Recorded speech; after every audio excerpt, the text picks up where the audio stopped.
நாங்க காலேஜ் படிக்கும்போது என் ஃப்ரெண்டுக்கு அரியர் இருந்துச்சுன்னு சொல்லி அவங்க பேரண்ட்ட வர சொல்லியிருந்தாங்க ஹெச்ஓடி. உங்க அம்மா வந்தாங்க. "என்னம்மா உங்க பொண்ணுக்கு அரியர் இருக்கு. அவங்கள ஒழுங்கா படிக்க சொல்லுங்க" அப்படின்னு சொல்லி அனுப்பிச்சுட்டாங்க ஹெச்ஓடி. வெளில வந்து அவங்க அம்மா கேட்டாங்க, அரியர்னாங்களே அப்படின்னா என்னம்மா?" அப்படின்னு கேட்டாங்க. அந்த மாதிரியான இன்னசென்ட் பேரண்ட்ஸ் தான் நமக்கு இருந்தாங்க. ஆனா இப்ப இருக்கிற ஸ்கூல்லலாம் ஒரு வருஷத்துக்கு 3 டைம் பேரண்ட்ஸ் மீட்டிங் வைக்கிறாங்க.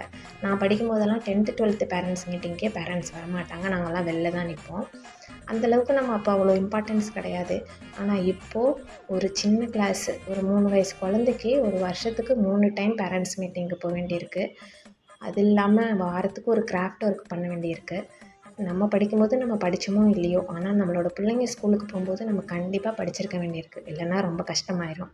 நீங்க என்ன நினைக்கிறீங்க? கமெண்ட் செக்ஷன்ல பதிவு பண்ணுங்க. வீடியோ பிடிச்சிருந்ததுன்னா லைக் பண்ணுங்க, ஷேர் பண்ணுங்க, சப்ஸ்கிரைப் பண்ணுங்க. Thank you so much. Thanks for வாட்சிங்.